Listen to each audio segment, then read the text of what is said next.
in the learning process. So I have her here because in case I get into trouble. And Ken was saying, you know, I work at volunteer at St. Mark's Midland. My joke is that when I worked, I got paid to be good, and now that I'm retired, I have to be good for nothing. But I'm okay with that. I'm okay with that. So what I want to talk to you tonight about and share with you was a delightful trip that Adrian and I took in September of 2019. And we wanted to go to Southern Africa, the southern part of Africa. We've been to Tanzania and had a wonderful time. We've been to Egypt. So we've been north, central, and we thought we need to take in the south of Africa as well. And I just couldn't manage to be going there without going to Madagascar first. I have a great interest and always had a real interest in the different things that live in Madagascar, particularly the lemurs that I've read about. Other people have lemurs are just wonderful things. So we included Madagascar. Um, You'll see where Madagascar is located, an island off the coast of Africa. It broke away in different stages from Gondwana, which was the subgrouping of the southern continents, a long, long time ago. We go back briefly to that time. What we found out is that Madagascar is one of the poorest countries in the world. In fact, it is the third poorest country in the world. But despite that, it has a huge number of species, 200,000 species, of which 15,000 are endemic, found nowhere else in the world. So because it's separated so much earlier than a lot of things, it is a place like no other. And just to give you some feel for Madagascar, the first part of this is just to give you some feel for the country before I get into the hard stuff of the nature.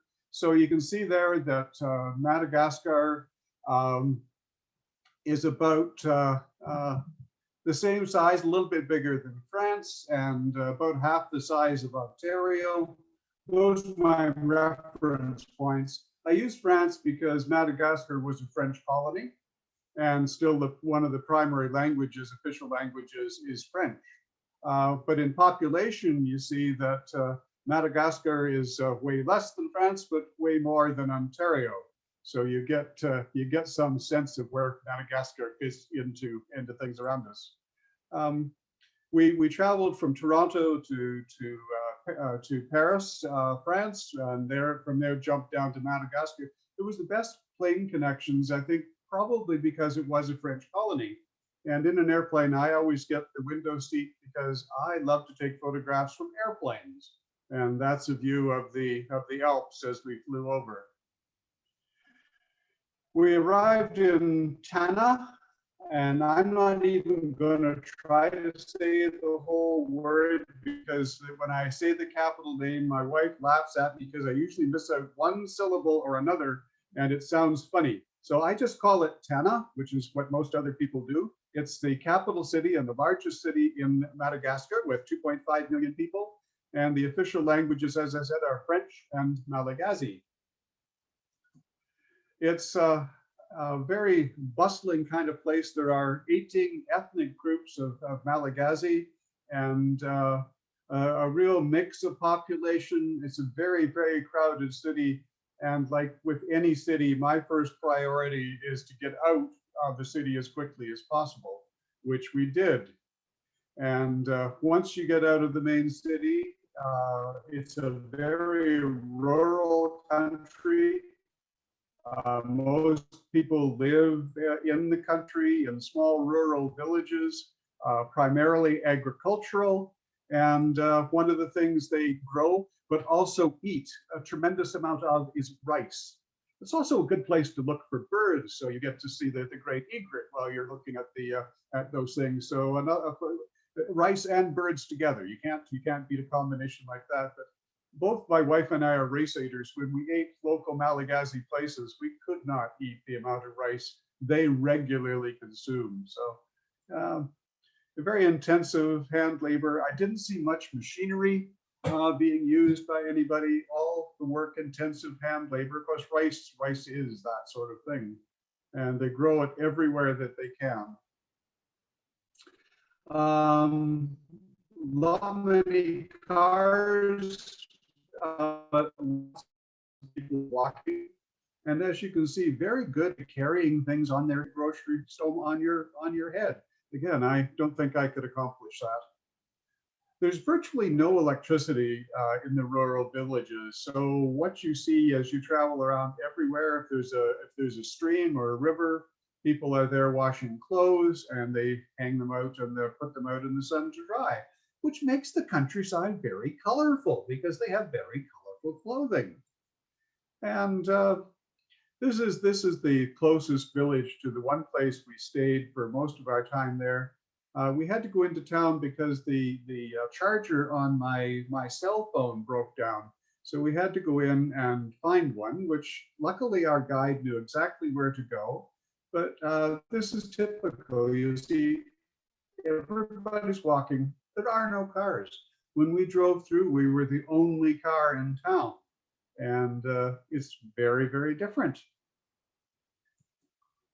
Wonderful fruits, fruit stands, vegetables, farm produce everywhere in the towns and all through the countryside.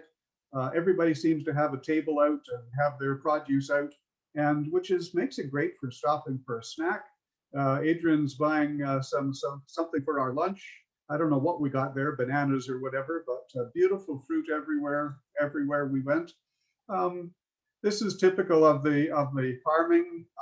Lots and lots of places, little villages, little farms, all very small scale operations. We were told that's why where they store their grain. It's up off the ground like this so that the rats and mice don't get in and eat all the grain. Anybody wants to Don, Don, can you hear me? Yes. Just to remind you, we still have that about 10-second delay. So your audio commentary is running just a bit ahead of the pictures, but okay. Right now we're looking at the. Right now we're looking at the. Thanks, Ken. I will click ahead before I ginger. So yeah, lots and lots of crops. Here's next. You'll see some women out in the field preparing the soil, and I'm not sure what they're going to be growing there, but yeah, they do. Agriculture is a big thing, and the women obviously work very hard. That is tough work. In my own garden here, I want a rototiller, and they're doing it with shovels and breaking the earth up. So obviously the people there might be very poor, but they're also they work extremely hard and good workers. One of the things our guide told us is that they're now trying and experimenting with growing on some of the higher elevations some new fruit trees. And I think these might be apple, he told us.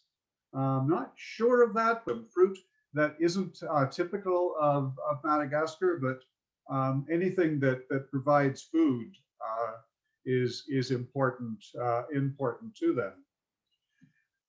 One of the things Madagascar is known for in the rest of the world is their deforestation. 80% of the country is now treeless, and they take a lot of criticism for that in the wider world. But over there, and you can see the treeless. There's reasons for that. One is they need the wood. They need the wood for building. They need the wood for cooking. So they cut the forest down and have been and continue to be, which in one sense is a very difficult situation. And they know that, but they also know the necessity. And The other major source of heat, there's no electricity. So they heat and they cook either with wood or more often with charcoal. And so to make charcoal, of course, you've got to have wood. You cut the wood down, the charcoal burners, which is a whole occupation and profession. They make the charcoal, put it in bags, and where we would, in the old days, think about bags of coal and things like that. You drive along the road, and there's the family having their supply of charcoal delivered, and bags and bags and bags, and every one of those is probably part of a tree. So you can see where the deforestation comes from, and yet they are trying to do things that make that will reverse that in time. One of the other consequences, just briefly, of being a very poor country is there's some interesting occupations. Here, a family has been delivered a load of rock. And you think, okay, what are they going to do with the rocks? And what they do is they take the rocks and they carry them into the family work area. They pound the rocks with hammers, and they break it up into gravel. This is a family livelihood. This is a whole family occupation. And they sell the broken up rock, broken into gravel, for more than they have to pay for the rock. So this is how they make a living. And the children are involved, the adults are involved, they all work together. The children are supposed to be in school, the government is supposed to provide schooling, but in fact, it doesn't, unless they can get together with other people and come up with some money. There literally is no education for the young people in most of the places that they're living, and it's really then it becomes a revolving cycle of poverty. Now that's sort of just an introduction to the country, and now we'll get to the more serious stuff, and we're going to go back some 170 million years to Gondwana, where the continents were much more connected than they are now. And you see in the top left-hand corner, 170 million years ago, and then 160. You can see how Madagascar separated first from Africa, and then later separated from India. And so it's been on its own for more than 60 million years, which is what has led it to have the kind of culture, the kind of animals and plants and such that it does. And what is really interesting to me is that because of that connection, there are many things in Madagascar that aren't found much in Africa except in the fossil record, but you'll find them in South America and you'll find them in India. And that's a really interesting thing, because I always connected Madagascar to Africa. And in ways it is, but in other ways it's connected to South America and India. Now, the first thing we're going to look at are some of the reptiles of Madagascar. And we'll start with there are 420 species of reptiles in the island. 98% are endemic and found only there. Some come from the Gondwana stock, which is where it was all interconnected and are, as I said, more related to species found in South America and Asia than Africa. But there have also been large groups of closely related reptiles that did come from Africa in more recent times.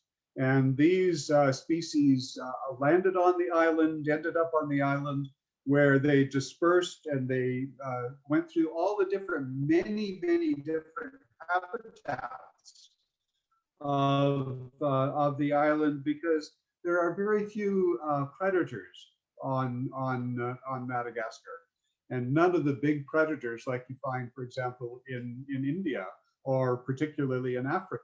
So things that landed there were not many. But once they got there, they made out like bandits and grew and propagated and differentiated and developed into different species. And one of the really neat ones, which is an example of this, are the chameleon family. So there are 346 kinds of chameleons in Madagascar. They have half the world's species, including the largest and the smallest of the chameleons.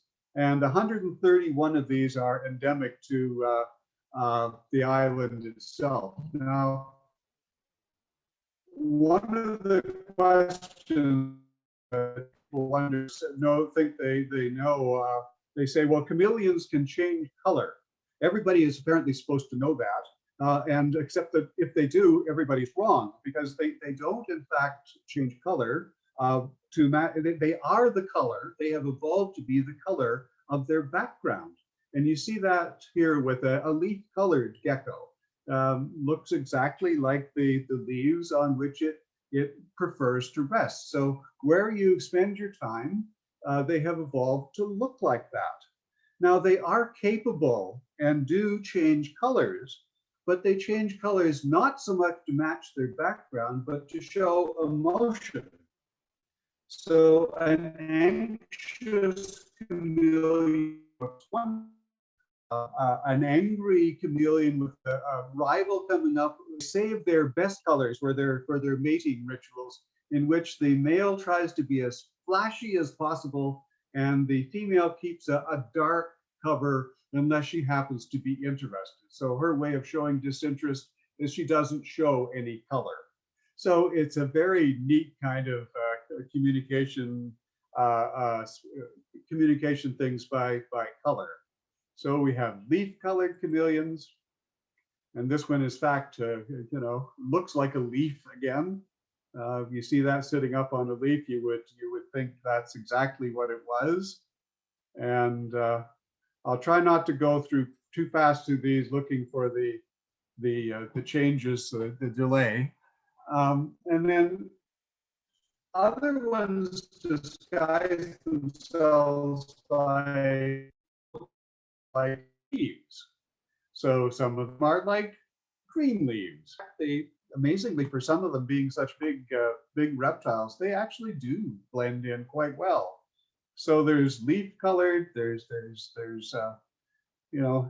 they have some bright red spots, but so do leaves. A lot of leaves have different colors and different spots. So it kind of breaks up their outline, I guess, as a lot of things do. And yeah, I love looking at them and their eyes and watching them move. Leaf colored. And then there are the ones that say, I'm not a leaf, and whether brown or green, I'm a branch. And they are very much fit in with the branches that, again, they grab onto, and where they spend their time. So leaf colored, branch colored. And it's amazing that they fit in. If you see it and you're not really paying attention, you could really pass these by. So I'm sure a lot of their predators just don't see them. And there's another branch colored, fascinating reptiles to study and to watch. This one I thought was particularly blended in, this branch colored chameleon, or to its background. And what you can obviously see is the eye, but if you're not looking carefully and you don't see the eye, it looks quite blended in. And the other thing about chameleons is they have prehensile tails, which you'll see on this next picture. Gecko, or a chameleon hanging there with its tail wrapped around, and it certainly gives them extra support, extra comfort in living up in the trees, especially if they're high up in the wind. I'd want to have a tail if I lived up there too, to wrap around and try to keep myself a little bit more secure and not have a nasty fall. And interesting, their feet. Their feet are shaped like pliers. If you sort of take your fingers and your thumb separately, they're sort of really interesting shaped feet that are they call them plier-like, and very good for gripping. and very strong they must be, because we saw some of them climb. They also move quite slowly, and that's not just because they have a low metabolism. They're imitating leaves moving, and they try to move like a leaf.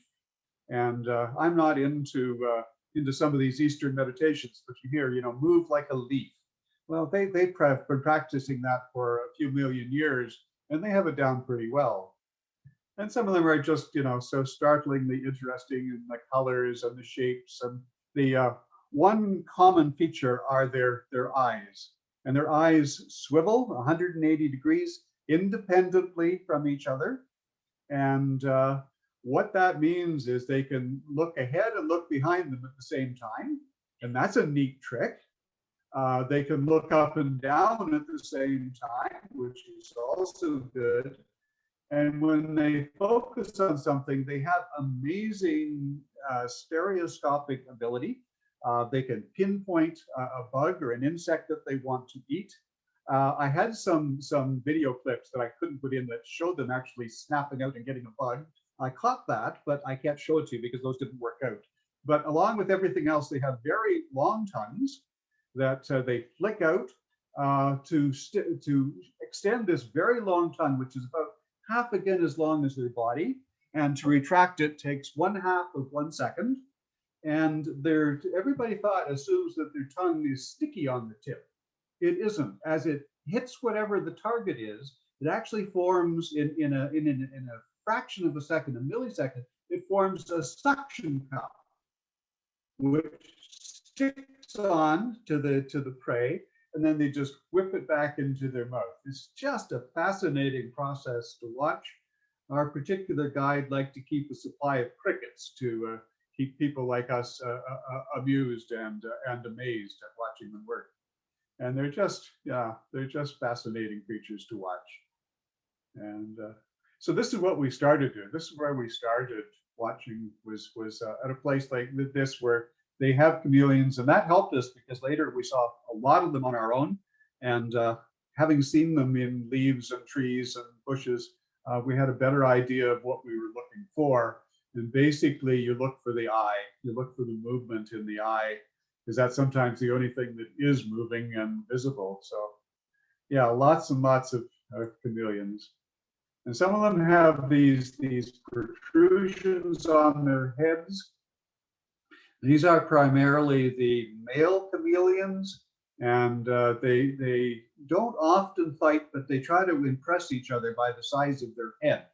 Apparently, that's a distinguishing characteristic among chameleons, having a big head, and it intimidates the others as well. But apparently, they will clash heads as well. I'm sure it would give them a headache, but that's what they do. And some of them are just so colorful. This one is like a rainbow of colors, and the one eye is in the shade. I don't know if you can see my pointer when you get to it, but one eye is in the shade, and it makes it a little bit hard to focus on that face. Trouble is, they don't always pose exactly as you want them to, but you do your best. And yeah. I think that one actually either has a spot that looks like a leaf or it isn't. And this one is molting, so it's shedding its skin right now, and then they get like a lot of reptiles, that skin will slough away, and he'll have a nice new, or he or she, I'm not sure which, will have a nice new skin underneath, and beautiful curly tails that go up and down. Small ones, big ones. There's a tail wrapped around. When we get to this, you'll see going around. Ken, is the pacing working better now with the pictures? You're still just a little ahead, Don, but it's working fine. Right now, we're looking at the brown guy with his tail wrapped around a twig. Yeah. Okay. I will pace myself a bit better and click sooner. So yeah, I'll pace around and interesting. They look like they're grinning. Those aren't teeth. They're just marks. but they very much look like they're grinning, and they're quite interesting to, as I say, to watch, and the different colors. Yeah, I'm going to just fairly quickly go through the rest so we can get on to some other things. I didn't realize I had so many of these, but there they are. You can just enjoy as we go through. Yeah, this is my last one. When you get to this last one, saying goodbye with a smile. So I call this one Guy Smiley, and that's what he looks like to me. He has a huge grin on his face, and so that's the whole reptile family that is represented by the chameleons. Okay. Want to turn next very quickly to bats. We didn't see many bats. Mostly they're out at night, and we were tired often at night and went to bed, which is more the human side of things, not the bat way. But there are 44 species of bats in Costa Rica. Most of them eat insects, or Madagascar. Adrian just reminded me, I say Costa Rica sometimes, but I mean Madagascar. So there are 44 bat species. Most of them, 41, are insectivores that eat insects, and 3 are fruit eaters. Big ones are fruit eaters, and they are 34 species are the big bats of the flying bats. One of them is called the flying fox, and the big bats are large apparently and very noisy. And apparently they're not protected in Madagascar, so they're often on the menu of the local Malagasy people. Now, I can't imagine eating a bat, but apparently they do. There is a movement afoot to have them put under protection so that at least they are given some protection from becoming food, bushmeat. Next we have snakes, and I am fascinated by snakes. When I do a show with my photography, I'm only allowed 1 snake per show because Adrian says it scares people off to see too many snakes. My best friend actually is very afraid of snakes. I don't even talk to him about them. But Madagascar has over 90 kinds. And more are being found as they explore and get into some of the deeper areas of the rainforest. And the relief is that none of them are dangerous to people. So none of them are poisonous, venomous. So you can walk peacefully. A snake, as any snake, might bite you, but you're not going to get poisoned by it. A lot of the snakes are the boas. There are 4 kinds of boas. And it's interesting. This is the interesting fact again, that they exist in Africa, these boas, only in the fossil record, but they have distant relatives in the in South America, in the Amazon. And the snake we saw particularly was this eastern tree boa. And we went back to this guy, I think about half a dozen times, because mostly we never saw his head or its head. It was all curled up in a bunch, and we had to keep going back. And I told my guide, I've got to get its head before I'm done. So it took a lot of trips before I actually got a picture of the face. And this is another one.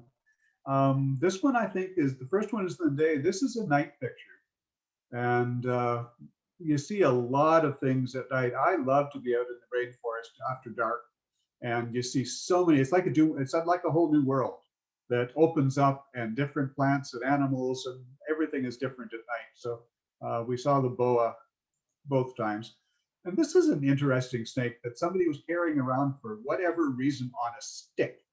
Don't know why, but it allowed me to take a nice picture of it. And it's a leaf nose snake.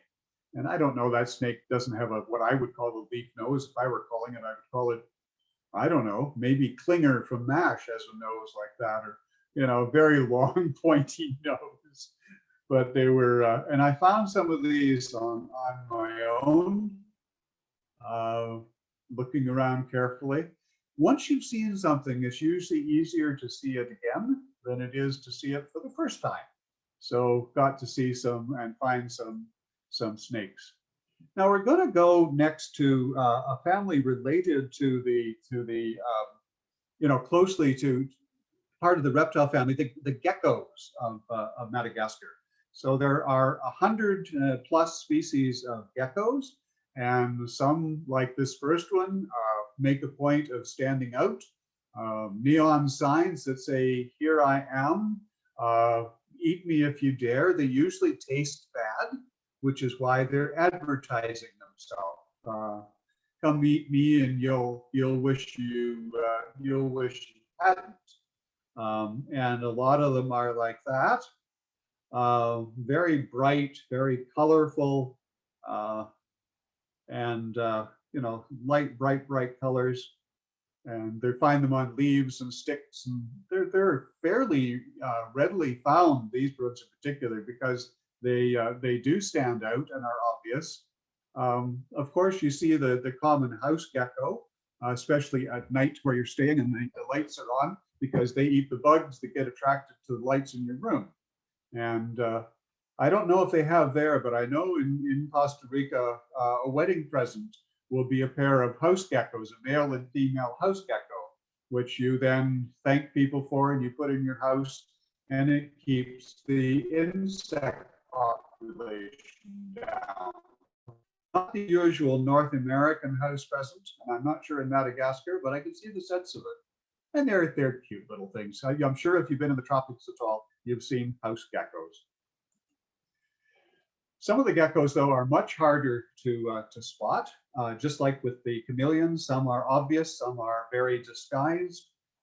Some of the geckos are as well are very disguised, very difficult to spot, and blend in with their background, have colors that develop in that particular environment to look like their background. And some of them are so well disguised, which we'll get to in a minute. You can see this guy fits in with the wood and the colors. It's so incredible. And this isn't changed to be that. This is evolved to look like that. And then it still could change its color, but that's for other reasons. And some of them, when they're on gray, they look gray and they blend in with the trunks of the trees. I'm sure this is where this kind of gecko spends a lot of time basking in the sun, because like any reptile, they need the heat of the sun. And if you're going to rest on a stump, why not look like a stump? Makes you harder to find. And then some of them are just about invisible. And I wish I could see people and get you to put your hands up. How many can see the gecko that is on in this picture? And you should be getting to it if you're not yet. Have a really, really close look and see if you can find the gecko. And just to help you out, in fact, it's here. Here's its head, its foot, its body, its back foot, and its tail. So that is about the best disguised animal I've ever seen, a reptile I've ever seen. There's a close-up. There's the little distinguishing characteristic. You can see its eye when you get there, just a little blue eye, and its feet. But I mean, talk about masters of disguise. Our guides knew where this was. I would have walked by it 100 times and never ever seen it. But they do this every day, and they know where things are, and so it's really useful to have them pointed out. Then we come to the frogs of Madagascar. This is obviously not one that's hard to find, and it's called just like what it looks like. This is the tomato frog. It's one of over 350 species of frogs, and 99% of which are endemic to Madagascar. And what's interesting, with 350 species, there are 220 more species that are in the formal description process which has to be done before they are officially named as new species of frogs. 220 more. So the other interesting thing is frogs are the only amphibians in Madagascar. There are no toads, there are no newts, and there are no salamanders. Except recently, there's been an Asian black-spined toad that has come in from Asia, probably with some furniture or some other way, and they're afraid it's going to be similar to the cane toads of Australia, which have just wreaked havoc with the endemic populations, and they're not sure if they can control it. Not native at all, therefore it won't have any enemies. And then there are the painted frogs, the highly visible, highly colored frogs, who are very much related to the painted frogs, the poison frogs of South America, Central and South America. They're advertising. They're saying, "I'm bright, I'm poisonous, touch me and suffer the consequences." So you learn in those countries, and I'm sure the animals and birds and everything learn, stay away, and then sometimes you see them together. So the tomato frog isn't poisonous, but apparently when you touch it or an animal would put it in its mouth, it secretes this really, really bad tasting gummy substance, and I'm sure they go bleh, and want to get rid of it faster than they tried to eat it. So they're well protected in their own way. And then there are the frogs that more blend in, the little tree frogs that only come out at night. They stay under cover in the day. They are not as well disguised, but they come good to see, again, going out at night to see some of those things. And beautiful, beautiful little, almost transparent, their bodies sometimes, their feet, you can see almost through them, and pretty eyes and great big eyes because they're nocturnal. They're out at night and good to see. Yeah, just some very interesting different frog species that are worth seeing. Now we're gonna see a few more frogs that we saw.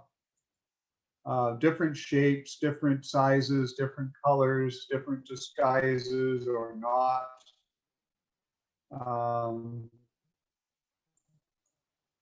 I like this one. It's got some, when you get to it, white and yellow. I thought that was an interesting combination color for a frog, but the eyes give it away.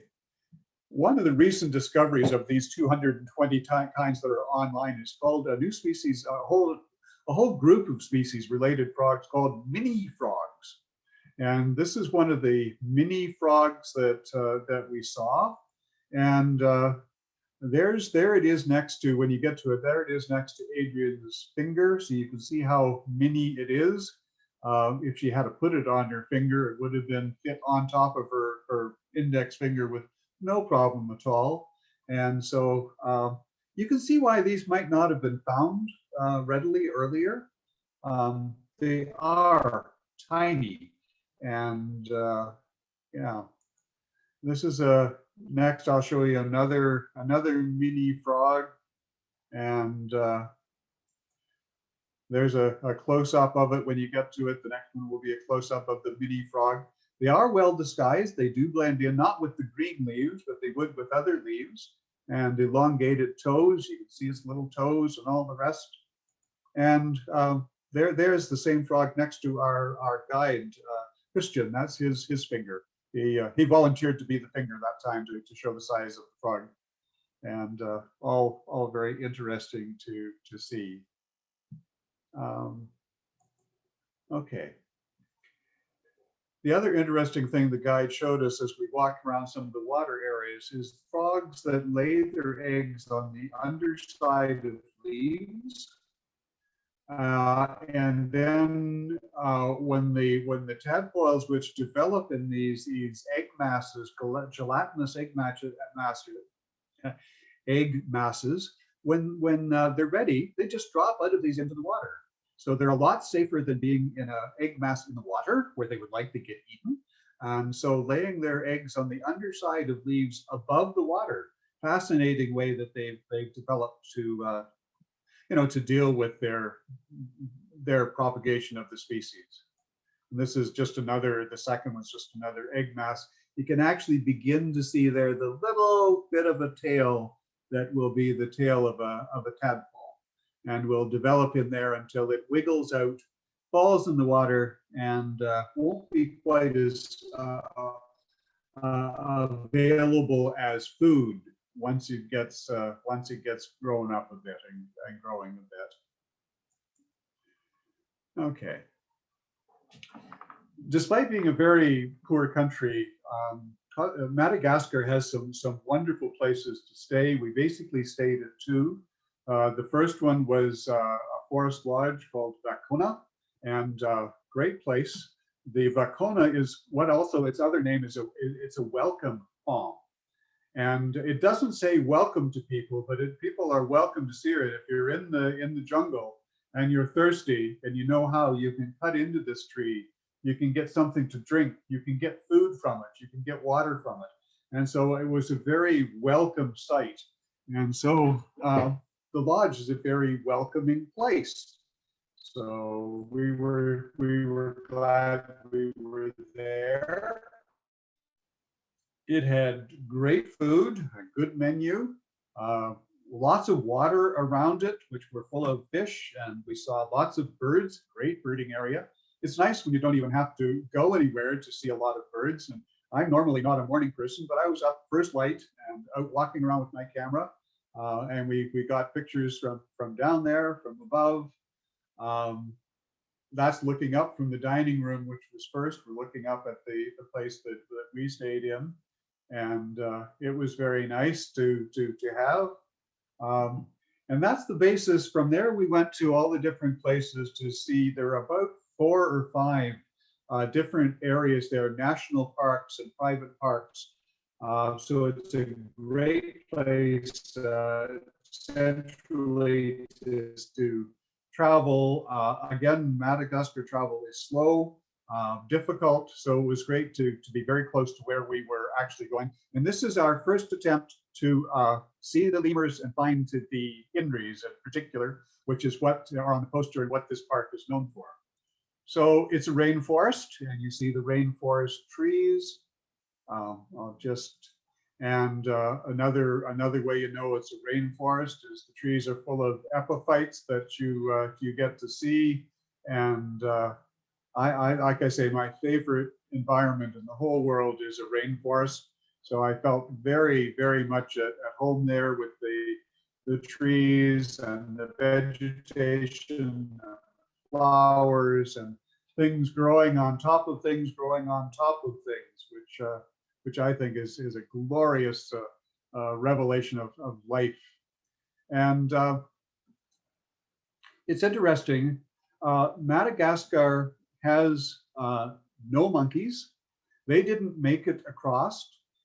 So it comes from an earlier branch of the primate family, and they branched off quite a bit earlier than the monkeys. So it's interesting. The lemurs made it to Madagascar, and in Africa, the monkeys came along and supplanted the lemurs.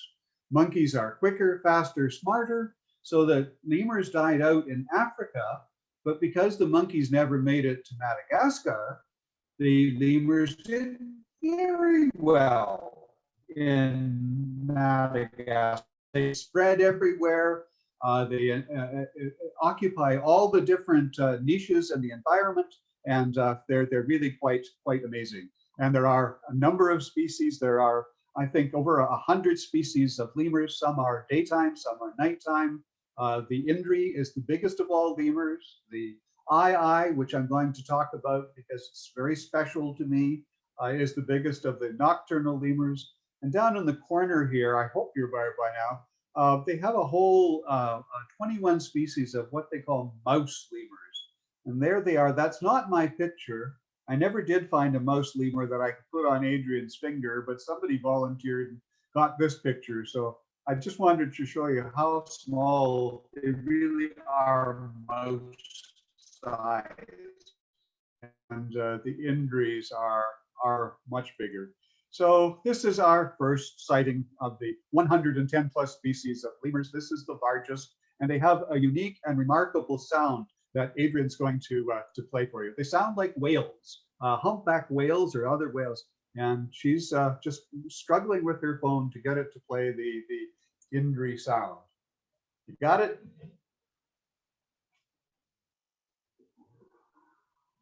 No.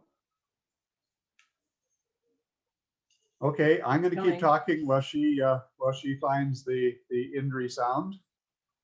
And we saw the first one. We got a whole bunch of pictures. Here we go.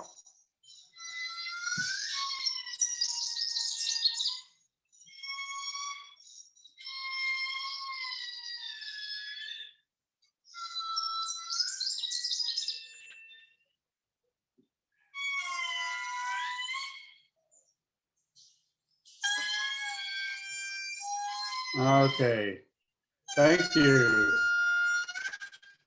Thank you. So you hear that in the forest, and you take off running to get there and look outside. They're basically saying, "Here we are."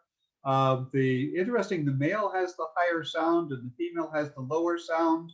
They sing sort of one after the other and make those just fascinating sounds, and that's the sound of the Indri Indri.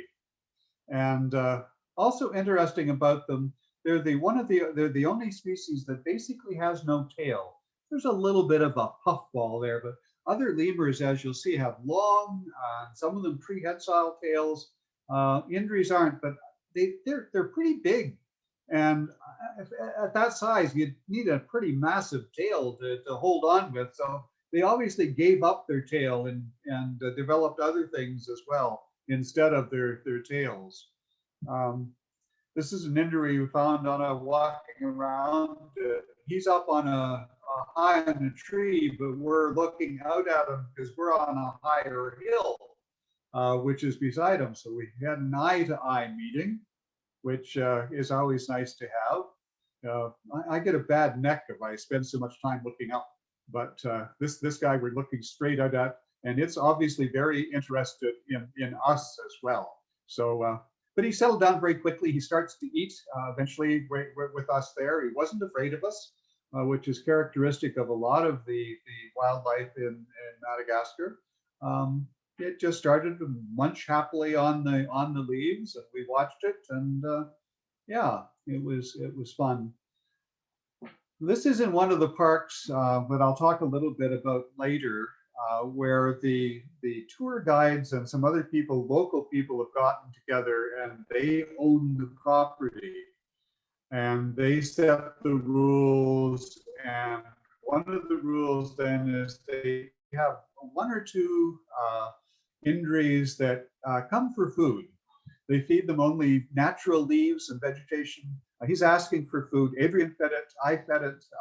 It was a wonderful, wonderful, intimate experience. But our guide said that some places they feed them bananas. He said bananas are not natural food for Indri. We feed them leaves. So asks for food. We fed him, and then of course, being polite, the Indri said thank you before he went off about its business. Some other beautiful of the lemur family. This is a diadem Stephakas. Again, very different. You see the tail. Get into that, you can see it has a long tail that obviously is useful for it as it bounds through the undergrowth and the trees. Very, very pretty. I've got some different pictures of this. I'm just going to click through them, and you can enjoy it as we go. Wonderful thing about having the camera I do with a 125 times zoom lens is I can be standing wherever I am and get in their face or get nice close-ups of their face without even getting close. And I like that because I don't like the thought of disturbing anything. And I can stand well back and get the kind of shots that I want to get, the close-ups, watching them feed and watching them relate. So it's just a privilege to spend time with with things like the lemurs. And I was so glad we got there. Made the extra effort and the extra money as well and time, but um, I'd go back again in a minute, except I got so many other places to go to first. I don't think I'll ever make it, but it's a beautiful, beautiful place. And you see they're beef eaters. They nibble and eat, and they have to eat a lot because leaves aren't very nutritious. But they make up for it by eating probably from dawn to dark. And while we were there watching that one, the common brown lemur came by. Again, very different color, different face. Um, that's a different view of it. Black face and brownish fur. Um, I don't know why they're called common. They didn't seem very common to me. They're gorgeous in their own way. And then one of the things is they do have the family of the Indria is the largest of the lemurs in the world. They also have the smallest group of lemurs here. And so these are the smallest. This is the mouse lemur family. And they're about the size of a mouse. But they are a primate. So if you want to know, I mean, we're related to these guys more closely than you might think. They're primates like us. They're just small people. They're small and extremely cute. And they're only out at night, like most small animals. Dangerous for them to go out in the daytime. And so they're out at night. They eat insects. And yeah, they're primates. We're primates, just like we are. So the other thing at the place we stayed is they have some islands, and they have populated those islands with different kinds of lemurs. And you can keep lemurs on the island and separate from each other because we were told they will not cross water. And it doesn't have to be much water or very wide. They are not crossing water. And so we saw a number of different lemur species. You get in the little canoe, you go 20 feet across and get out on the other side. So it's not a great journey. But when you get there, you're greeted very enthusiastically with the lemurs that are there. Adrian had a good experience with one first thing on her head. And they're a bit sassy, which is kind of nice too. They have spirit. So this one with its tongue sticking out, saying, I don't know, giving us a raspberry or something, but looking us over. And so very, very interesting. Adrian went off in one of those canoes and traveled to some of the other islands. My back was really sore. I barely made it across the 20 feet. So I stayed on this island, but I had friends while I stayed there, and the friends and I got on very, very well together. Especially we waited for the last day, and it's the only day it rained. And we should have gone some other day, but we were too busy doing other things. And so another one of the lemurs there is the black and white ruffed lemur.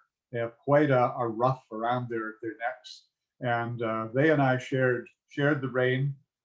They did like a banana that I brought for them, and we were told with these lemurs that's okay to give them the odd banana, and so we did. And they're sort of saying, when will the rain stop? You know, it's not so much fun being out here when it's raining. So I'm going to very quickly look at something else now. We're going to look at just some butterflies very quickly. There are 300 species of butterflies, and 210 of them are endemic in Madagascar. And from my own standards here in North America and even around here, that didn't seem like a lot of high number of species. And what I read is that butterflies were latecomers to Madagascar. In fact, in the evolutionary scale, they're much later than some things. and yet they're still very beautiful. And there's the butterflies that are bright and bold. What I like about them is they're out in the daytime when a lot of birds and other animals aren't. So when I get bored in the afternoon, I can always go and look for butterflies. That's their time in the warmth and in the sunshine. And some of them well camouflaged. Some of them say, "No, I'm not a butterfly. I'm a leaf." And see if you can find me.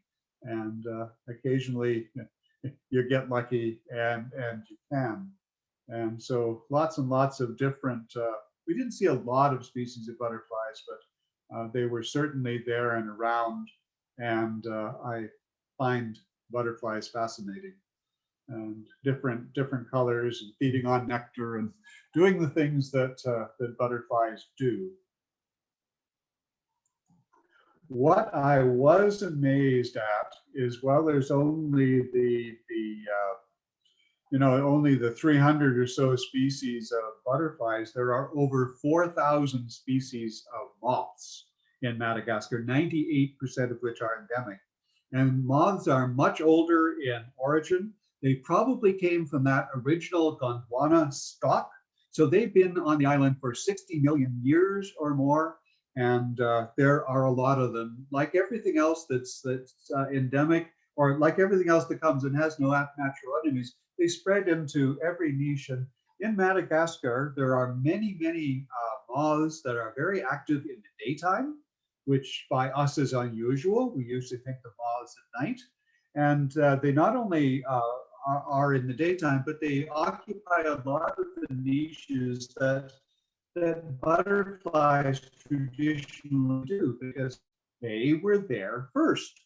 And there's an awful lot of them. They had a lot of time to get themselves established. So they would probably look at a butterfly and say, you newcomers, get out of the way. We're in charge here. And again, this was probably a night one. The night ones are often not very colorful. They're black and white, or white, like this. So gorgeous moths, and I wish we could have seen more species, but again, we weren't out at night very often, and didn't get to see as many of these as I would have liked. But and then sometimes, because they are out in the day, it really is a matter of judgment sometimes. Is this a moth or is this a butterfly? Usually a bit heavier, but not always. And so it's sometimes hard to tell. I think I've got them grouped right. If any of you are experts on moths, you might tell me I'm wrong, and that would be okay. I've been wrong before, and I can be wrong again.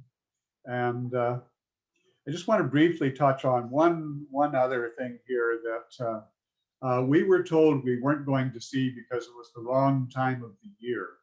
And this is an animal of which there are 34 species in Madagascar. They're a species called tenrec, T-E-N-R-E-C, tenrec. And in Madagascar, there are no shrews, there are no moles, there are no hedgehogs, but there are 43 or 34 species of these guys. And they have filled all those niches that normally shrews and moles and hedgehogs are. So some are prickly like a hedgehog, some are almost furry, some are much more like our little moles. And there's even one species that's goes in the water that is aquatic.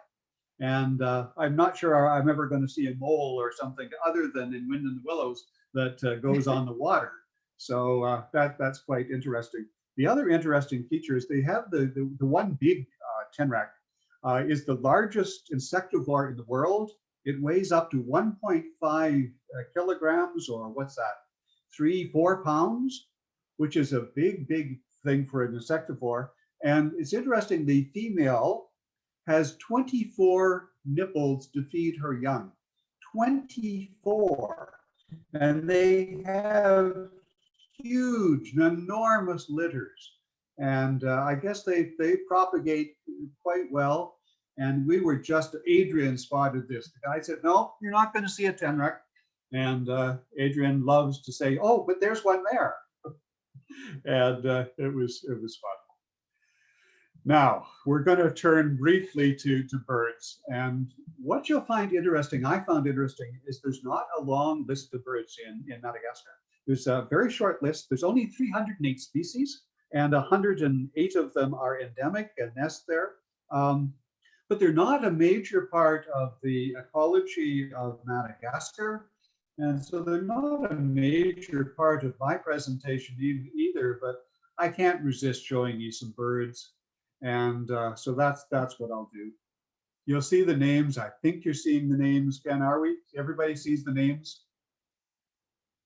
Yeah. Yep. Right now we Anyway, got this the is Madagascar buzzard, now the crested drongo. yeah. Oh, good. And the names are showing up? Yep, that's right. They are. Yeah. So I won't say them all. You can read them, but I got a close up so I could really show the crest. Apparently, it does nothing, but it's very cute, and you know, it has no function except maybe attract a mate. I'm not quite sure. And they have pigeons of different kinds, very colorful. There's a big family of birds endemic to Madagascar called koas. Distinguished. They have these bright blue irises in their eye. Really quite spectacular. And this one's mostly blue anyway, but then its name is blue koa, so I guess it goes with the territory. And some of the birds we were quite familiar with in some ways from Africa, because there is a connection. Birds can fly back and forth, where a lot of land animals, of course, cannot.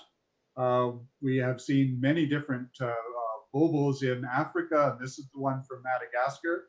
So you see a connection in birds more than you do in some things. That's the same bird, different light.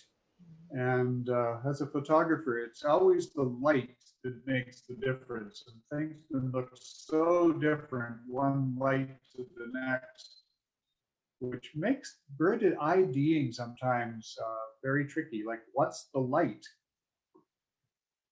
Like a lot of places, weavers are very common, the birds that weave nests. And I'm not even going to try to pronounce the names. You can read it, but this is the male of this particular weaver species. Beautiful coloration, beautiful feathering, and just a total beautiful color. And but has a colorful but not quite as spectacular female companion. I mean, there's nothing sloppy about her. I mean, there's nothing bad about her. Own yellow color, but not quite in the same league. This was one of my favorites of the birds when you get to it. This is the Madagascar wagtail male. They're a ground bird. They act a lot like a robin, but that tail is going a mile a minute constantly. So wagtail is they're very cheerful. You can tell they're very much like our robin, except the color, of course, is very different. But there's such cute things to see wagging, and that's no, I guess that's another male. That's another male. There's the female. Next, you'll see there's a couple of got the female as well, not quite as colorful, but equally she would wag her tail. If I have a video of her, I wanted to show you that and see her tail going, but I couldn't do that tonight. Then there are different kinds of flycatchers, because with any kind of, especially in a rainforest, insects are a lot of them. So like with the bats, very few frugivores eating fruit, but lots of things that eat the insects, and the flycatchers are a big part of that. Different kinds. This is another species of banga. Again, you see I think, very different blue eyes like the other species do. I don't know what happened in Madagascar that they evolved so much blue, and particularly blue eyes. And there are other birds in other parts of the world, but I've never seen so many in one place. And when the Madagascar white eye is fairly obvious where it got its name, and a cute little bird. I don't know what these birds on the roof that you're going to come to presently are, but they were next to us in the building, and they were the first. And in fact, I think we were probably the only bird that we saw nesting. Oh, we were there in September, our fall, their spring. So the fact that the birds start to build nests isn't surprising at all. I suspect, like here, they nest in the spring, and so nest building was popular. Um, One of the birds I love, and Africa has these as well in different varieties, but bee eaters, I think are just gorgeous birds. I had a beautiful video of this guy, but not tonight. And really, really colorful, the bee eaters are. Um, Next, you'll see a Madagascar magpie robin, female. Again, doesn't look a lot like our robin, but a nice bird. This is one of the, when you'll get to next, this is one of the really big birds. We were fortunate. We got to see its mating display. So I guess it is spring, and they're looking around. So this guy landed right beside the dining room, right on this branch. They mostly sneak through the undergrowth and they eat anything they can find. But this guy's up on the branch doing his display, and he's pumping and he's wiggling his tail and his butt and his head, and so that's a breeding plumage of a cuckoo. These were some of the prettiest birds we saw. And this is a paradise flycatcher. What you'll notice, and you get there in a minute, again, is the blue eye, the long, long white tail. And I'm sorry that blocks it off a bit. If I stop for a minute, maybe, yeah, it'll stop, and you can see the tail extends down beyond its title a bit. So that's the male, and we got to see it. And we were very, very fortunate because next we got to see the female of this particular paradise flycatcher. And again, she's a pretty bird with the same kind of blue eyes, and obviously a very different color. And then what was really, really special is we got to see the juvenile as well. So this is the juvenile of that flycatcher, paradise flycatcher.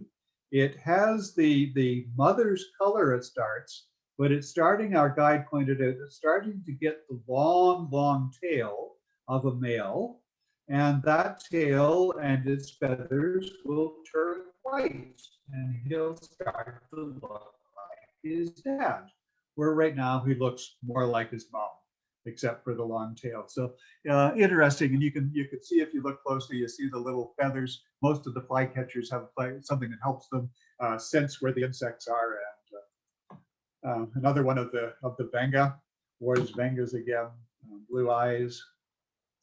I got a couple of these repeated, the white eyes. The no hummingbirds, huh? No.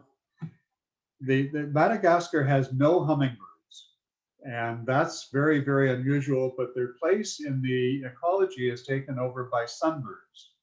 And this is one of the many kinds of sunbirds that we saw. Again, they're gorgeous. This is early in the morning. I didn't have great light, so I didn't get the kind of shot. I hadn't set my settings for really the time. This is their equivalent of a hummingbird. You see the long beak. They do feed on nectar. They do pollinate plants. So they serve the same function as a hummingbird, but they're not. They're sunbirds, and we've seen those in Africa, and we've seen those in India as well. So they probably come from that original stock when a lot of those birds were the same. And then another one of my favorites, the malachite kingfisher. This is the Madagascar version. It looks like the African kingfisher, malachite kingfisher, and is a gorgeous little bird. These ones like to pose.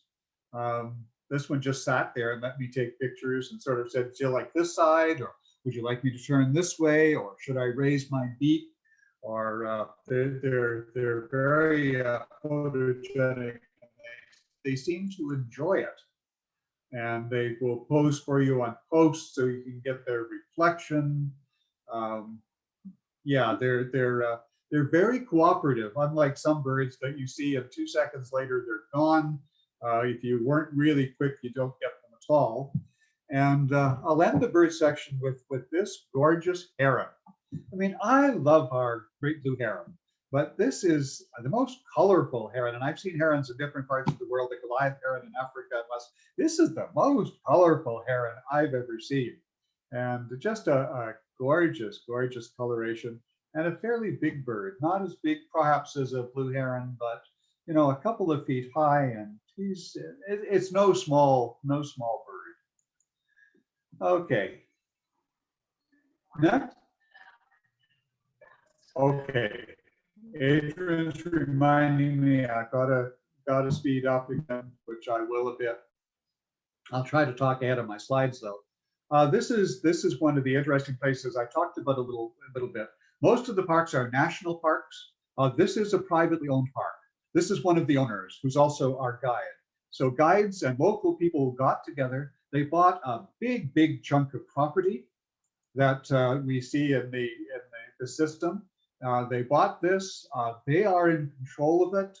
They are reforesting it. They are in charge of the animals and the birds and such, taking care of it. When they go to a national park, the government gives them a set fee. Doesn't matter what the tourists pay. They get a set fee.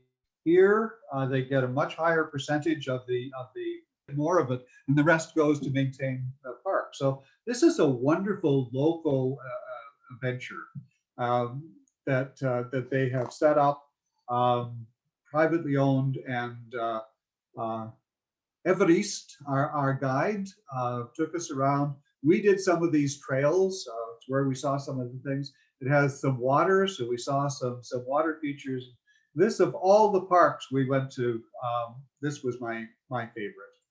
And there's our guide, Evariste. There's where we're up on one of these high hills across the valley. And he was born there, raised there in that little small village you saw way back. He has no ambition or desire to go or be anywhere else in the world. He knows the forest and particularly here, the whole area. Like you and I know our backyard. And he said he's really happy. He's extremely happy with what he does. He's part of the group that is preserving this particular piece of property. And he was a delight and very knowledgeable. And this is the beautiful area that they're preserving. When you get to it, you can see there are some deforested areas. They're filling those all in. They're raising hundreds and hundreds of thousands of seedlings and growing trees. They're also, you can see how forested it is. This is what they want to protect. This is what they want to preserve. And if they own it, then a developer can't come in and say, oh, I'd like to cut, a few million board feet of lumber in that area. And with the government that they have, it's much like the government here. They would say, well, yeah, if you pay us enough, we can make sure that happens. Anyway, I won't get into my anti-government talks, but they're very conscious. They have because they can't count anywhere else. So we were up on that high hill. That's where we saw the one Indri up there. We're walking around with it was quite a hike. We were gone about 5 hours, and it's kind of warm. But we started to get back into civilization. We start to see the beginnings of the farms and the farm properties. So there is some farming there, but very limited. And this is their green garden. So they have the garden. They grow things for themselves, and they are growing and planting trees. They have nurseries. There's in this area there is a lot of growing and nurseries growing endemic trees. They cut down in this park in particular. They cut down the trees that the French planted, largely things like Australian eucalyptus is growing everywhere. it is not native. The French grew it for the lumber. The Malagasy people are saying this is not the right tree for here. They want to cut them down. They, use the lumber. They don't waste it, but they say we will cut those down, and we will plant our own trees which suit our own environment. And there we are with our guide, Christian, our guide and driver, and we got to plant some trees as well. You make a small donation, which we were glad to do, and we got to plant our own little trees. And someday, well, no, maybe, but maybe not. Maybe someday I'll get back and see how much they've grown. Of course, I'll remember exactly where they are. They put a stick in, so yeah. So the other interesting thing, I don't have a picture about it, but I'll tell you before. I'll put a Mantadea, but I'll tell you. But the other interesting thing here that we couldn't see is they have a problem like we do here with a parasite that's affecting their frogs, and they're losing species of frogs. So what they've developed here in Masinjo is a biosecure captive breeding area facility. Now, we couldn't go in because they keep it absolutely free of contamination of any kind. And they're in partnership with places like the Toronto Zoo and other international partners. So they're breeding these frogs in a very contained and controlled environment so that they will be able then to reintroduce them later when some of those populations are naturally going to die off. They want to make sure they're not lost. And that was great to hear about that work. I would have liked to have seen it, but obviously we couldn't. The other park we went to is Mantadea, a wild park, much more rough than some of the ones. This was way up up higher in the mountains. Very few people up there. The other parks, national parks, I mean, there were people behind every tree, or it seemed like we were. Up here, we were pretty much on our own. The road up took a good four-wheel drive and an excellent driver just to get there. And yet we did meet later a young woman who's doing research in this, and she has cameras all up here. She works here every day, and she was fascinating to talk to. But it's one of the places we saw water, and very familiar kind of lily pads, and that was always, that's the first and only place we saw this kind of environment. And the beautiful lily flowers and different things that grow. And it was our only experience of ducks. So this is the one species of duck we saw on the pond, and very familiar, just like home, the common moorhen. And when I saw that, I thought, oh, I feel very at home here. I know just the moorhens were quite neat. And what's different from our home? I mean, we have moorhens, but we don't have these guys. So at least I hope not. I hope they don't come up with global warming. We don't need any crocodiles in the Wine Marsh, not anytime soon, not in my lifetime. But they have them there. So the guy said, "Stay with me. We'll keep you safe."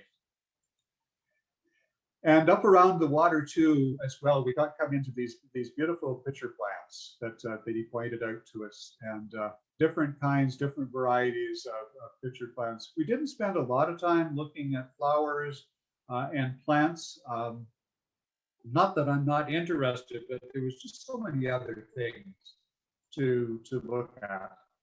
And that was the end of our time. That was the big chunk of time we spent in Madagascar, was at that lodge, and then we wanted something completely different, so we went down and we got on a boat and went down this very long series of lakes and channels in between the lakes. This is one of the longest interconnected river series in the world, and we traveled on this a boat like this for 2.5 hours to get where we were going. They've obviously used it for fishing. So there are fishing weirs around, and different kinds of nets and traps, because there are a lot of people live along this channel, And fishing obviously is a big part of their life. They're also out fishing in these little dugout canoes, which are, I wouldn't sure I would manage one, probably tip over first thing, but they seem quite comfortable and confident in them. And uh, we saw some women out fishing, dragging this net. The two are holding a net. I hope you're there. Two are holding the net and dragging it along, and the one out in front is trying to scare the fish into it. And I wondered, gee, I wonder how successful that is, and if they ever actually catch anything. Well, they do. Now, I'm not sure I'd want to have those little fish for dinner, but when you're dependent on things and you don't have much money, you take what's at hand. So it is protein in whatever in a very small form. But I've seen people in Canada catching and keeping some very small fish too. So this was probably dinner for somebody. And the place we went to here is full of palms, so of course they call it the palmarium. We lived on the beach property here, which was gorgeous. This is not oceanfront. The ocean is only about 100 feet in, or maybe meters, 100 meters, 300 feet in behind. But this is all freshwater. And unfortunately, we were so pressed for time there, we never even got in for a good swim. But it was a gorgeous beach. And I'd love to go back there if I ever could. I would spend more time here. And yeah, the beach and the beach-like setting. Some things we didn't see other places because it was a beach. So in the sand, you see things like the snails. And there's a couple more, the snails in the leaves. They didn't like me. As soon as I got close to them, they curled up in their shells, which is very unfair. But I don't blame them. They might think I was trying to eat them. Different kinds of bugs on the ground. Again, that one was big, and boy, with those pincers, kind of fierce. So I didn't get close to that one either. But what we went for was the lemurs. They have a lemur reserve there, and they have quite a number of species of lemurs, and they have beautiful paths through their forests. And this is typical of a kind of path that we'd walk on. Obviously, easy walking, and their lemurs are very friendly. They jump on you. The guide had one on his head. Adrian's got a black and white rough lemur on her shoulder. They were extremely friendly. They hang around, and this is one that just hanging there, having a look at us. So we up close and personal. I didn't have to use my big lens for these guys and zoom in. They were in our face, and it was wonderful. Just wonderfully so close. And saw a lot of this black and white ruffed. Some of them are more brown. This is one that actually looks black. As we looked that up and thought, is there a red ruff? No, there's only black, but some of the black is red, and some of it is black. But there is, oh, sorry, this is the red ruff. That's what I was thinking. This is the red ruff. There's the black and white. This is the red ruff. So his beard or whatever the ruff is red. And they're great jumpers. This is the kind of shot that I enjoy taking, but it's a challenge. I get about 1 in 20, if I'm lucky, of them in mid leap. But it's worth the effort to try to get see them sailing through the air. Again, I wish I had my video clips. You could see this, but you get a sense of what it's like for them to be flying through the air with the greatest ease. And they can jump incredible distances. Boy, if they were humans, they would win all of the athletic competitions for high jump and broad jump and every other jump. Just incredible to watch, and cute as could be as well. This is a male and female crowned lemur. You can tell the male it has more color, and the female is a little bit plainer. but they're obviously a couple, very very close, very affectionate, and they were just constantly together. Um, another crowned beaver. Look at the tail. You know, the Indri has no tail, and these guys have a tail that's longer than their body, and just a huge tail. But when you're leaping around and you need the balance, the tail is a good thing to have. Leaping through tall trees. So lots of shots of this guy, and I'm going to just let you briefly look at them. The other thing the guide said is they have several different species of lemurs in this one very small area. Not that they couldn't spread out, but they stay there for the food. And what they've had find is now they have hybridized. So this is a red ruffed lemur in one part, but it has the black face of another lemur. So there are a number, he said, we try to understand the different mixes that we get to get into these mixed lemurs and hybrid lemurs. This was a black lemur. This is the male, quite yeah, very black. And he's looking at me, looking at him. He's saying, "You're taking my picture, and I'm having a good look at you while you do it." So cute as could be. And but his partner in crime, the black lemur female, is only black on the face and different otherwise. So yeah, different colors, different things. Another female. This is, I think, a hybrid. Again, a couple that are actually hybrids. So they're a bit like mixing and matching. And I've seen that in ducks in southern Ontario, where a whole group of different ducks will spend a winter together.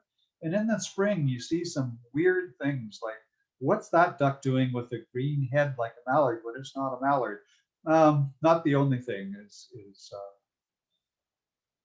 yeah.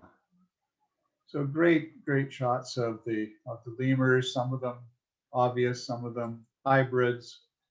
And I want to move on to these. I'm just giving you quick looks at these. The other thing they had there was some critically endangered members of the tortoise family. So this is a radiated tortoise. It's fairly large. Again, I had a video of it. They're critically endangered, so they keep them in some of these protected areas where they can make sure that they are going to survive. They are going to live. Yeah, I think that might have been a video. I don't know. Anyway, another picture.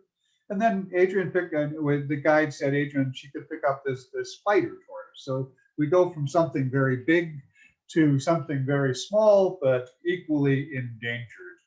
So yeah, very, somewhat the same kind of spotting, but that's a very good thing to blend in. They're mostly in sandy environments. They fit in quite well. Very quickly, this is the dining room we had where we stayed, and we sat at this particular table in the corner, right, looking over the water and over the trees, and excellent food. We had guests for breakfast. Almost every morning we would have a guest gecko that would show up and make an appearance on our table. We were glad to see him, and oh, the picture's gone. Rats. Sorry, picture's gone. We shared our bananas. They were particularly fond of bananas, and I have a picture of them licking a banana. It's gone. But beautiful table guests, very polite, very quiet, and yeah. I'm going to stop or get on, and the one encounter we had there that we had nowhere else was with a family of Indris. We saw individuals in many places, but this is a family. We've got Papa down here and Mama up here and baby here. And we watched this family for a very long time. It was very special to see them interacting, looking at us, interacting with each other. And there's Papa, big fella, he's sort of keeping an eye on everything and everybody to make sure we keep our distance, which the guy said, if you get too close, he'll come and talk to you, or he'll come and he will push you back, not push you, but he will intimidate you to get out of the way. And mama and baby, you know, what's cuter than any baby? I don't know what is. So, uh, yeah, baby doing baby things. I don't think it can crack that nut, but it's playing, it's trying, it's doing what it can, and holding close to mom as they always want to.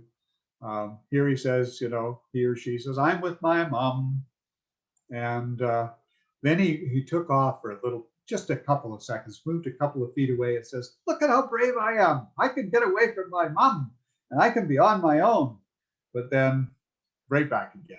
Just like humans, they want to be close to their protection, their source of protection and nourishment. So this was a real privilege to see them, to see the now. If you want to know, this is really why I went to Madagascar. I mean, I wanted to see the lemurs, but this was the lemur I most wanted to see and got to see. And this is the Madagascar version of a woodpecker.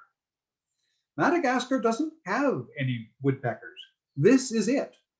This is the guy that goes around, and everything that a woodpecker does in our woods, this guy does in Madagascar. They're everywhere.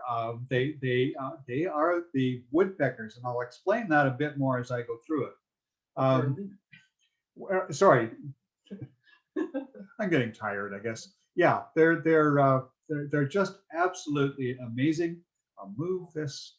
I've got other pictures. They have a long finger. There's their long finger when they get to it. They, instead of a beak like a woodpecker, they tap the trees with their forefinger, that elongated finger. And then they have these incredible big ears, which you probably saw, but I'll point out again. They tap, they listen, they tap, they listen. And then they have these incredible rodent teeth that can bite into the wood. I mean, I saw them take apart a coconut in about 10 seconds.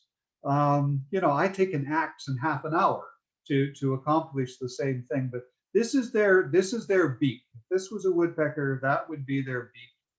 And you can see the big ears. And this guy just right through the shell.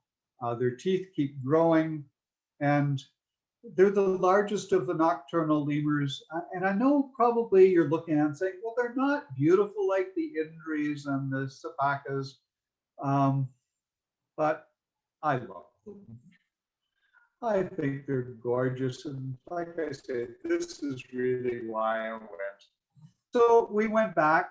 We're just about done. I know this is a bit long. We went back to where we started, took a very bumpy road, and I'm going to go through the fungus. You've seen fungus before. I will show you this. This was one of my pride and joys. This is one of the little weevils. There are quite a number of weevils. This isn't a great picture, but it was the best I could do, and it's called the giraffe neck. It has this great long neck that's twice the size of its body. And I was delighted to see it. I've read about it, but I was so glad to see it. They have spiders, and I like spiders too. So I got to take some pictures of spiders. They have one species of spiders that actually throws its web at insects that fly by. And I thought that was amazing. I didn't get to see it. I did get to hear about it. So lots of different spiders. I will very quickly show you this. I love taking pictures of birds, but my new passion is for dragonflies. There's a lot of them around here. They have 175 species there, 105 endemic, and I saw a few of them, and these are a few of them. And they're a bit more challenging than some birds, but the effort is worth it to get dragonflies. And I look for them here as well. In fact, I look for them everywhere. They're my new passion. See, this is my favorite of them. So dragonflies, come by me. And we go back to Tana. It took us 5 hours to drive 200 kilometers on very bad roads. We got back and we flew to South Africa. We went to Cape Town and then out from Cape Town. And Ken asked me to show just a couple of shots because if you want to do another show, I can do a whole one of South Africa, sharks and whales, as well as safaris and all different things. So this was completely different. We go shark diving. I get in the cage to go down with the sharks. They bring them in with this bait that they have. They bring the sharks in, and this is a picture with my underwater camera. Now it's not a great picture, but I'm glad I got a picture of a shark up close because it's about 2 feet away. And the camera, the GoPro camera that the person's using, I've got videos, really clear videos, phone pictures, my own sharks, and I also got to see the rays as well up close and personal. They're not supposed to be there, but they like the food that you put out for the sharks, so it's a free meal for them, and they try to discourage them because they discourage the sharks. But you can see at the end of all of that, I came up happy. And so Adrian got that. Just come out of the tank. No shark got me, so I was happy enough. We got to see, and this somebody told us this was the Cape of Good Hope, which we read about. These are just a few right whales, and we asked why are they called right whales? Well, they have the most blubber for size of any whale. So the people that hunted them said they were the right whales to get. Yeah, corny, but. And this is taken from the place we stayed, just looking out over the bay. I'm sitting in the balcony of our little bed and breakfast, and I got these shots. The whale tail, the whale tail. Also down there, I can show you lots of hundreds and hundreds of shots of seals. The other quick thing, we went to Victoria Falls up in Zambia. There's the falls in the background. There wasn't much water coming through, and then it almost dried up, but now it's a torrent. And my special privilege is I got to sit 2 feet away from the edge of Victoria Falls, and I do confess I didn't look over the edge. I sat there, I felt very safe, but I wasn't going to look over and get dizzy because I didn't want to fall down. We never saw the leopards. As we saw, leopards seemed to be everywhere. We looked, there was another leopard and another leopard, even in the camp next door. The leopard was looking in people's windows of their rooms. And that was a bit disconcerting. This was the other, I wanted the I wanted the wild dogs. We had missed them in our last trip to Africa. I wanted the wild dogs. Adrian spotted the first wild dog, and we saw 2 different packs of wild dogs. I've only got a few hundred pictures of these, but I won't show them to you tonight. And I'll end with just this very, very special thing to me. So we're on safari, we see this herd of elephants being, wise like elephants do, standing in the shade, except who stood by herself out in the sunshine. And we thought, what is that about? So the guy said, look underneath. And we look underneath, and there's a baby elephant all curled up, having a nap. And he said, mother will stand there and shade her baby until it wakes up. She said, it doesn't matter how long it takes. She will not move until the baby wakes up. So I got this next picture. And when I print this, I haven't printed these pictures yet. I'm going to title this, My Mom's Got Me Covered. And her mom has got her covered. And I thought that was just one of the sweetest things I had ever seen in my life. So there we have it. There's my show. What do I do, Adrian, to get? Bring up here. Stop share. Stop share. Yep. There we are. Thank you very much, Don. I'm sorry, That was that took. You're welcome. That Wow. was fantastic. Clapping. Everybody, you can unmute yourselves if you want to clap or do the Yeah. other one, or just show them the clock there. That was wonderful. Dawn, this is Susan, President Susan. That was delightful. Thank you, And Susan. just beautiful pictures, and what a wonderful way to spend a February evening with the Yeah. cold outside. They were just lovely, wonderful pictures. Thank you. Yeah, as I said, Madagascar is one of the poorest countries in the world, but it has as much potential as my other favorite country, which is Costa Rica. And if they ever got able to develop their tourism industry the way Costa Rica has, my Mhm. God, it's a photographer's paradise, a wildlife paradise. Start Oh, yeah. replanting some of those forests, start getting, more and more things that they could, start making their money from planting trees instead of cutting them down. Exactly. Yes. Oh, Yeah. Yeah, they could have a wonderful tourism industry, but I guess it's just getting it going. getting it started.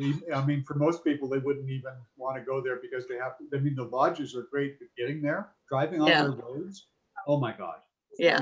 So what kind of, I don't know if Dawn mentioned to everybody, but Dawn, you took this trip in September of 2019. Right, So it's all pretty fresh. it is. Yeah. And you didn't go anywhere in 2020, I guess.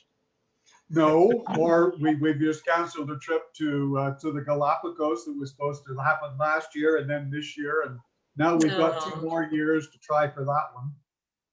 Yeah. Someday we'll get there. Well, I don't know if we're going to get too many questions. There was one came in on the chat. Let me see if I can find it again. Yeah, Kathy wanted to know, I think when you showed us all the chameleon pictures at the beginning, was that in Yeah. a special preserve, or did you have to go out and find them yourselves, or where did you see most of those chameleons? The first ones, a lot of them were in a place that has them in big areas with lots of trees, but they're protected and they're covered.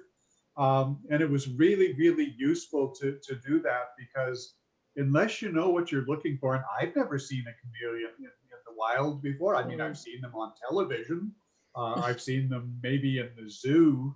But it was really useful to start there because they had all these different species, which is great for taking pictures, but it's also great that when you are walking around in the rainforest, out in the wild areas, sometimes the guide spots them first. But if you know what you're looking for, it's like anything else. If you don't know what you're looking for, you just walk by. And so to see those, to see that they were the chameleons there, they were the geckos there. They were the snakes, but I'm pretty good at recognizing snakes. We have that instinct. Snake. They weren't so hard, but some of the others were. So if anybody has a question, just feel free to open up your mic and shout it out. Dawn, how long were you there then in Madagascar? We were there about 10 days. So we were a month gone, and the first 10 days we were in Madagascar. I would love Nice. to have gone. Our first idea was to travel around the country and go to all the different environments. Like they have spiny dry forests, they have the rainforest we were in. We had to pick and choose, and I like rainforest better than anything. So we went to the rainforest. That's the environment I like the best. Yeah. But there are many, many different environments. If I had a month, I could have seen, Madagascar properly, but we had to limit, and then we had to limit our time. And the travel is so slow, you actually end up flying everywhere. Everything goes back to Tana, you take a plane to the next place, which gets a bit expensive as well. I bet. Yes. Donna, I read something about injuries that I don't know whether you heard where you were over there, but I heard there's a lot of folk tales, and that it's a big part of the Madagascar people's their folk history. And Yeah, that there's a lot of things, Ken, in Madagascar that are part of their superstition, part of their longstanding culture. It's not so much the Indri as the I. The weird one at the end I showed you. Yeah. for a Malagasy person, if you see an eye, it means you're going to die. Ooh. That's their conviction. So you But don't want to you weren't see, worried, and you still went in the shark cage. yeah. So you don't want to see the eye, and there are stories told that an eye would somehow stumble into a village. The next day they would move the whole village, lock, stock, and barrel, because that was a bad luck sign. They would Wow. just pick up their village, move it 3 or 4 kilometers out of the way, and set up again, because the eye meant somebody was going to die. The other thing they do with the eyes then is if they see one, instead of them dying, they sometimes kill the eye. Apparently that works too, in their superstition. But Well, the legend I heard about the injury was how that important the eyes are to tourism. So you put a bunch of 3 or 4 eyes on an island. You have the tourists come, and who were the people that did the documentary that couldn't find the eyes? David Michael Kaland and people like that did a documentary. They didn't get to see an eye in the wild, and I did. So yeah, but because they're making them more accessible now. I did get to see it, but it took them a long time. Sorry, somebody else was saying something. I need to listen. I think somebody said that in the documentary they got to see it, but they had to work at it. It took them a long time. They went to Tana and into a place where they had an eye in a room that they changed in reverse day and night. The interesting thing about the Indri that you mentioned, though, Ken, that we learned is Indri cannot be kept in captivity. They have tried to they're bring not in any zoos. Indri into zoos and other places. They just curl up and die. They cannot they cannot get them to live anywhere but in Madagascar in the wild. They will not tolerate captivity. The story I heard about them was that they tell the story that in the old days, the Indri and the man lived in the forest together. Mm-hmm. And that man left the forest, left the trees. And that cry that the Indri makes is the Indri trying to call his brother back to the forest. And I find it amazing that they saw the link between man and these other primates, and we in the West had just a very hard time accepting that when Darwin sort of told us that was the case. Yeah. But anyway, I can see them, Ken, relating to the Indri. I have a bit of a stretch to relate to the mouse lemurs as being a primate, primate like we are, but they are. Yeah. Another question here on the chat. Did you arrange the accommodation and guide before you went? Yes, we did. We worked with a tour company that I read about actually in the guidebook that we had. And we checked him out online. He's a local, it's a local company. It's a Malagasy-based company. We travel with, one of the people we travel with is Enchanting. Enchanting don't do Madagascar. They haven't found the right connection. So some of the companies we knew don't do Madagascar, but so we had no trouble with that at all. We touched with the tour company. They made all the arrangements. The accommodations were excellent. Our guide was just a joy. Yeah, but that's what we did. We wanted to book with a local company.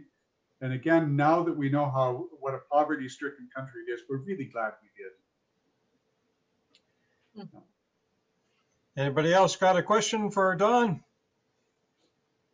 Because I think he gave us a very thorough presentation. I think we can probably wrap it up there. Susan, you want to say goodbye to anybody, or? Do I want to? Yeah. Well, just again, it was a delightful presentation. Thank you, Don. And I, for one, would certainly be interested in seeing your South Africa shots and more shark adventures.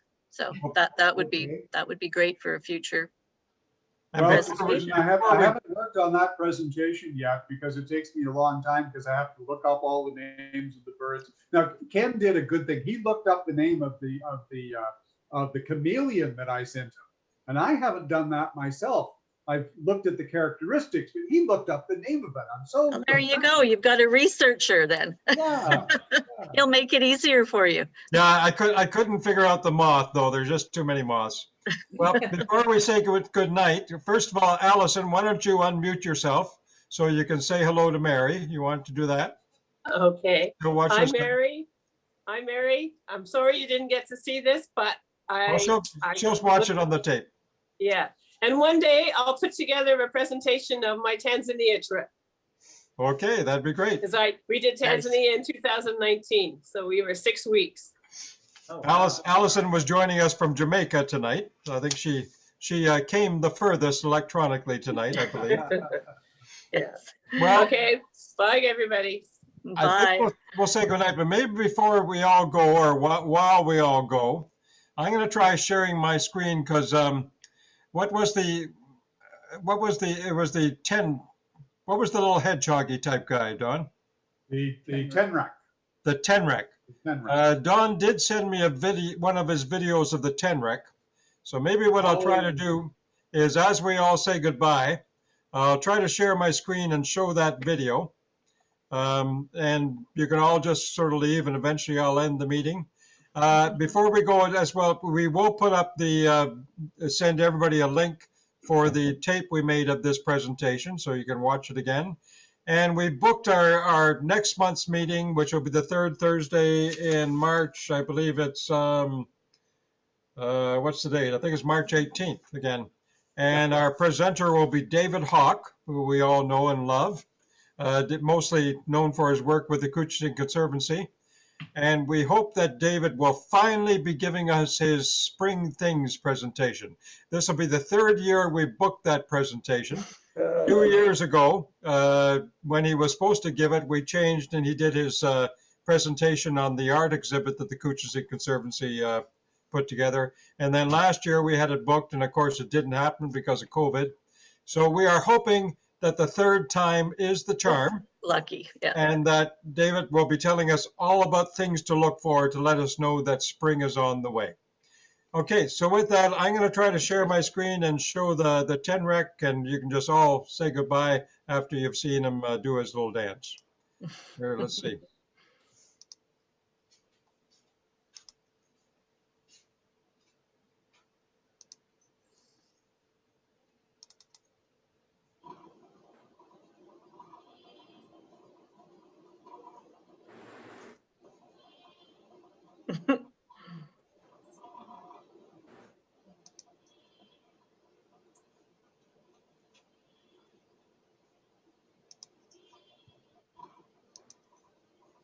That's about it. That's about all he does. Okay. Cute. It all check out, and I'll end the meeting after it runs for a while. Okay. Good night. Stay safe, everybody. Good night. Good night. I gotta say, you got the cutest animals in Madagascar, eh? Wow. Cutest animals in the world, I think.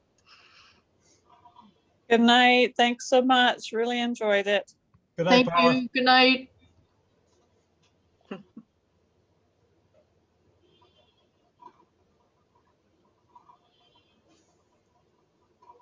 I'm so glad Adrian spotted that Tenrec.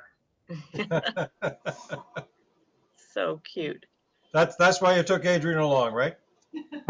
She keeps track of all. She keeps me online and keeps track of everything.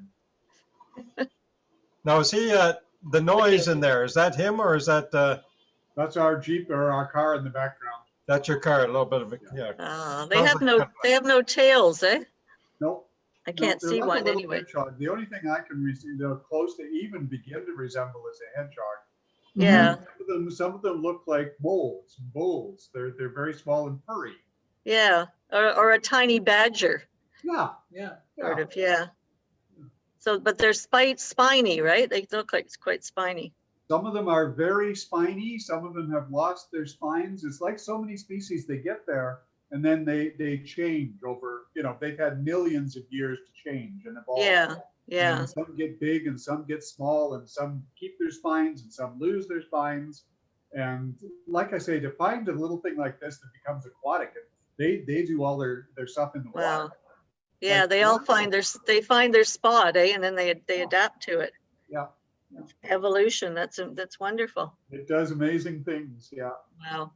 Well, anyway, it's been a Okay. pleasure and my pleasure to say. So thank you for asking me. And when you have nothing else on and want me back again, I'd be more than happy.